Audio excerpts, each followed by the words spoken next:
ever felt like a knitting pattern was leaving something out on purpose? Sometimes it is. And if you don't know what to look for, you could be setting yourself up for frustration, frogging, and a sweater you almost finish and then never wear. Today, we'll walk you through how to properly read and assess a pattern before you cast on, including a real-world look at how 3 different designers do it differently. You'll also learn what key information you should always find and what you can do when it's missing.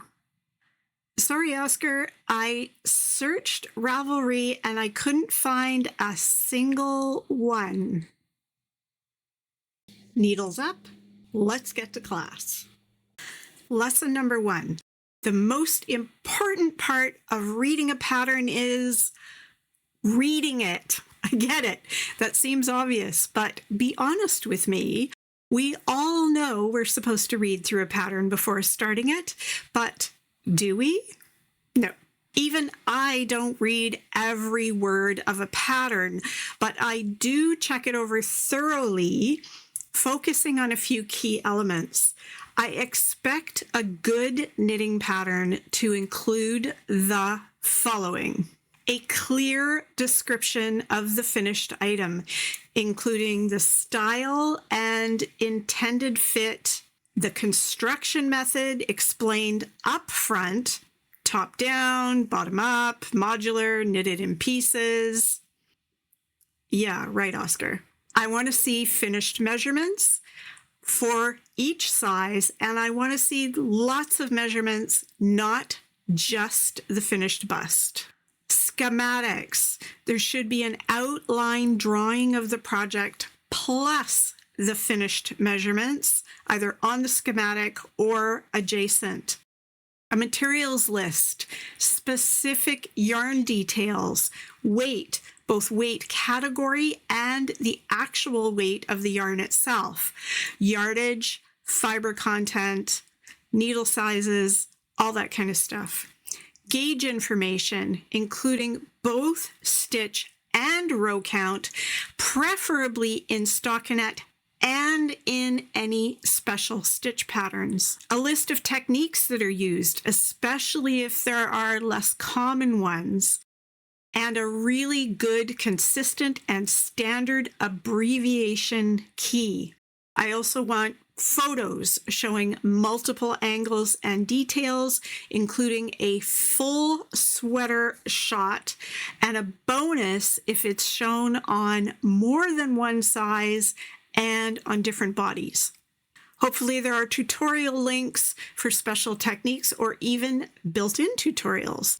And I want row by row or charted instructions, bonus if they're both there. Now, just a note, when these things are missing or vague, you're going to want to slow down, pay attention, and plan a little extra carefully to accommodate for that missing information. All right, that was just a really quick rundown. So let's look at 3 real-world examples. And FYI, I have the blessing of each of these designers to show these pattern examples.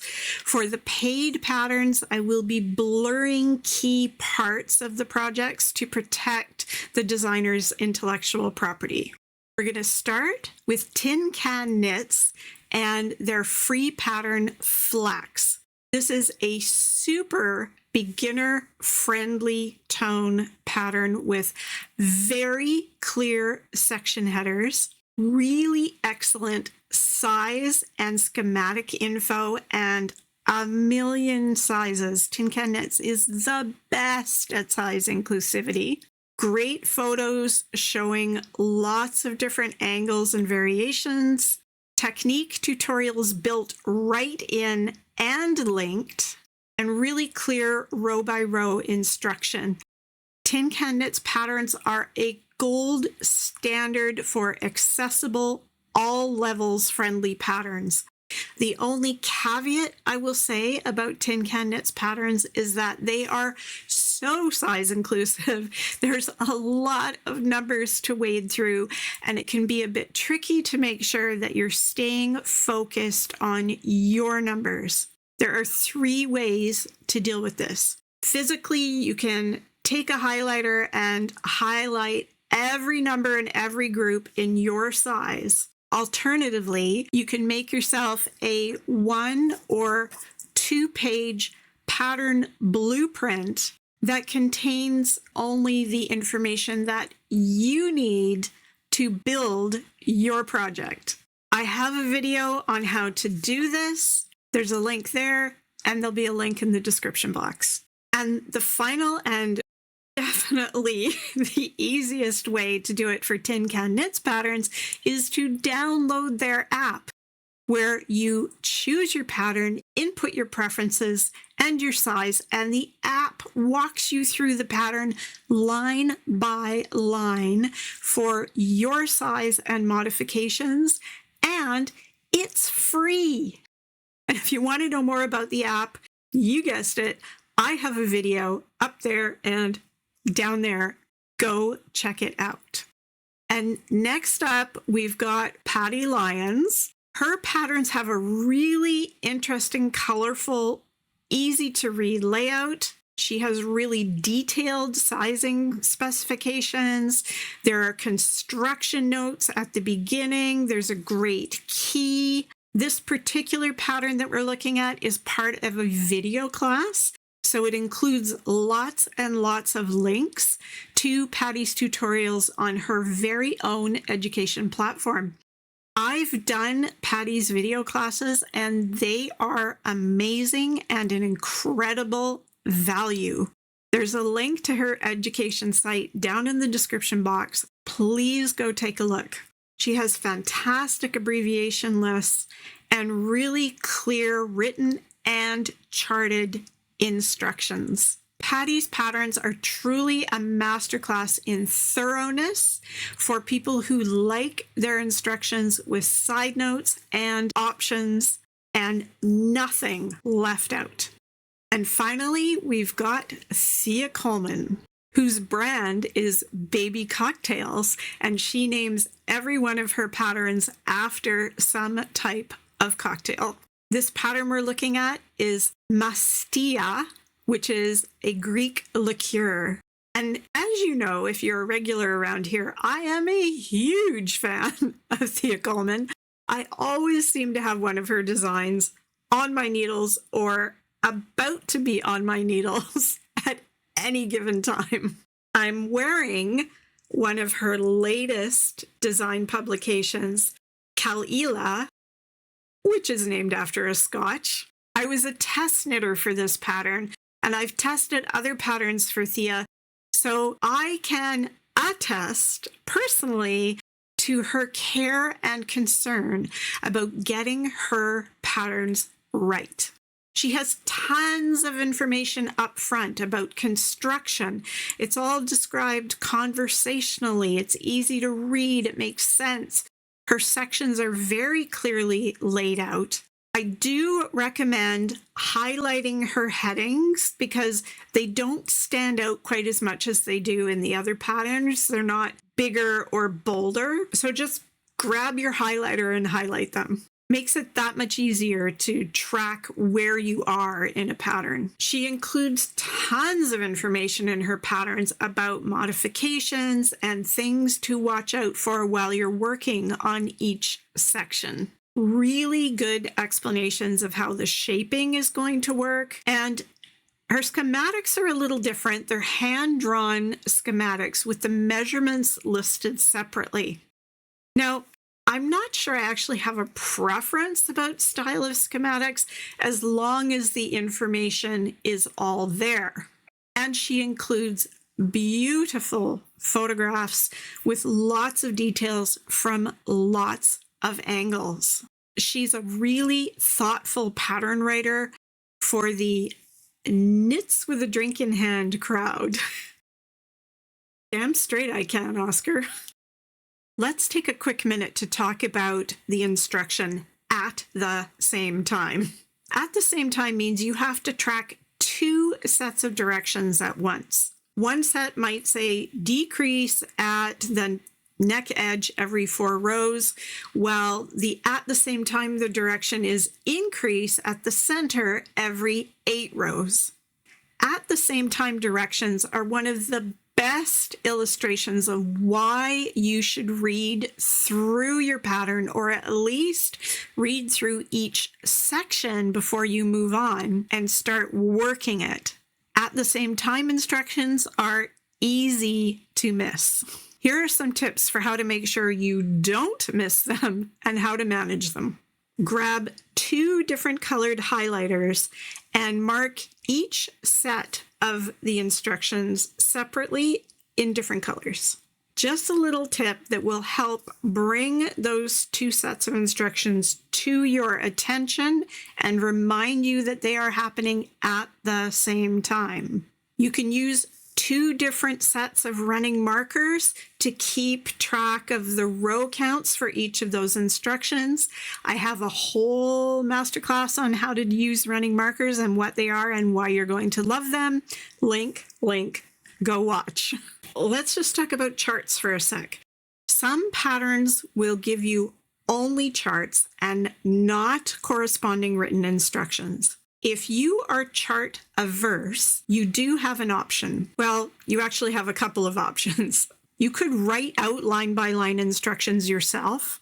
However, if there's only a chart and you can't read a chart, that's not going to help you. If you want something to translate the chart for you, you can use a program like Stitchmastery or similar programs, which might allow you to import a chart which will automatically generate written instructions for you based on the information that's in that chart.